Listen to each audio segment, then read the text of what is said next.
సంగారెడ్డి జిల్లా పటచెరు doctor BR Ambedkar విగ్రహం వద్ద బీఆర్ఎస్ పార్టీ నియోజకవర్గ కోఆర్డినేటర్ ఆదర్శ్ రెడ్డి ఆధ్వర్యంలో భారీ నిరసన కార్యక్రమం చేపట్టారు. కాంగ్రెస్ చేస్తున్న ద్రోహ రాజకీయాలను నాయకులు తీవ్రంగా ఖండించారు. తెలంగాణ ప్రజల కలల ప్రాజెక్టు కాళేశ్వరం రైతుల పంటలకు ప్రాణవాయువుగా మారిందని గుర్తు చేశారు. అలాంటి ప్రాజెక్టును సిబిఐ విచారణకు అప్పగించడం రైతు శ్రేయస్సుపై కాంగ్రెస్ ద్వేషానికి నిదర్శనమని ఆగ్రహం వ్యక్తం చేశారు. రైతు బంధు, రైతు బీమా, ఉచిత విద్యుత్, మిషన్ కాకతీయ, మిషన్ భగీరథ, దళిత బంధు వంటి పథకాలతో తెలంగాణ దేశానికి ఆదర్శంగా నిలిచిందని తెలిపారు. కేసీఆర్ కు అండగా నిలిచి కాంగ్రెస్, బీజేపీ కుట్రలను ప్రజలు తిప్పికొడతారని స్పష్టం చేశారు. ఈ ధర్నాలో కార్పొరేటర్ మెట్టు కుమార్ యాదవ్, బాలరెడ్డి, పృథ్వీరాజ్, గోవర్ధన్ రెడ్డి, శంకర్ యాదవ్, గోపాల్, శ్రీశైలం, పరమేశ్ యాదవ్, తొంట అంజయ్య తదితరులు పాల్గొన్నారు.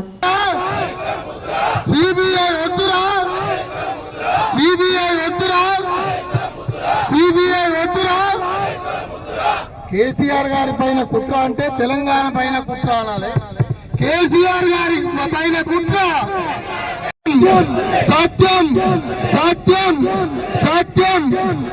మరి మేము ఇప్పుడు కాళేశ్వరం జలాలు కాళేశ్వరం జలాలు కాళేశ్వరం జలాలు కాళేశ్వరం జలాలు కుట్ర, కేసీఆర్ పైన కుట్ర.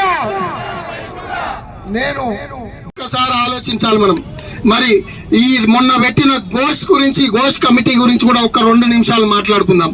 మరి హరీష్ అన్న గారు మరి ఏ రకమైన 670 పేజీల ప్రతి ఒక్క పేజీకి ప్రతి ఒక్క అక్షరంకి కూడా నేను ఆన్సర్ ఇస్తా, నాకు ఒక 2 గంటలు టైం ఇవ్వండి అని అసెంబ్లీ వేదికగా మరి ప్రభుత్వాన్ని అడిగితే హరీష్ అన్న నోరు తెరిస్తే వీళ్ళ బండారం బయటపడుతుందో, ఏదైతే ఘోష్ కమిషన్ ఉందో అది పిసిసి కమిషన్ అని చెప్పి బయటపడుతుందన్న భయంతో ఆయన మాట్లాడిన ప్రతి 2 నిమిషాలకు ఒకసారి ఒక మంత్రి లేవాలి.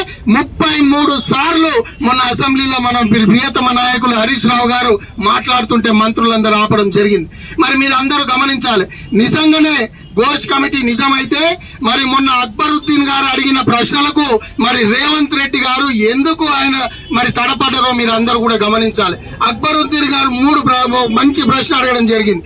మీరు 4 కమిటీలు వేసారు, అది మన క్యాగ్ కమిటీ కావచ్చు, ఎక్స్పర్ట్స్ కమిటీ కావచ్చు, మరి NDSA national dam safety authority కావచ్చు, లేకపోతే మీరు వేసిన ఏదైతే విజిలెన్స్ కమిటీ ఉందో, 4 కమిటీలు ఇచ్చిన రిపోర్ట్ ని మేము రిఫరెన్స్ గా కూడా చూడలేదు అని ఘోష్ కమిషన్ రిపోర్ట్ లో ఉంది. అంటే మరి వాళ్ళ విజిలెన్స్ రిపోర్ట్ చూడకుండా ఎవరిని అడిగి ఈ కమిషన్ రిపోర్ట్ ఇచ్చింది ఘోష్ కమిటీ అని అడిగితే ముఖ్యమంత్రి గారు 15 నిమిషాలు తడపడ్డ విషయం మనందరం చూసినాం. మరి నిజంగానే నిష్పక్షపాతంగా కక్షపూరితం కాకుండా మరి ఘోష్ కమిటీ వేసి దాని నివేదిక నిజంగానే ఇచ్చినట్టయితే మరి మొన్న ముఖ్యమంత్రి గారు ఎందుకు తడపడ్డారని చెప్పి మనం ఒక్కసారి ఆలోచించాలి. మరి నిజంగానే ఘోష్ కమిటీ కరెక్ట్ అయితే ఒక్క ఎల్ఎన్టీ తప్ప మిగతా ఒక్క కాంట్రాక్టర్ పేరు కూడా అందులో ఎందుకు మెన్షన్ చేయలేదో మనందరం ఒక్కసారి ఆలోచించాలి. మరి మన ప్రియతమ నాయకులు కేసీఆర్ గారు, అదే రకంగా హరీష్ రావు గారు, వారు ఇచ్చిన ప్రతి ఒక్క రిపోర్ట్ కానీ ఇన్ఫర్మేషన్ కానీ పరిగణంలోకి ఎందుకు తీసుకోలేదు మరి ఘోష్ కమిటీ? మరి ఆలోచించాలి.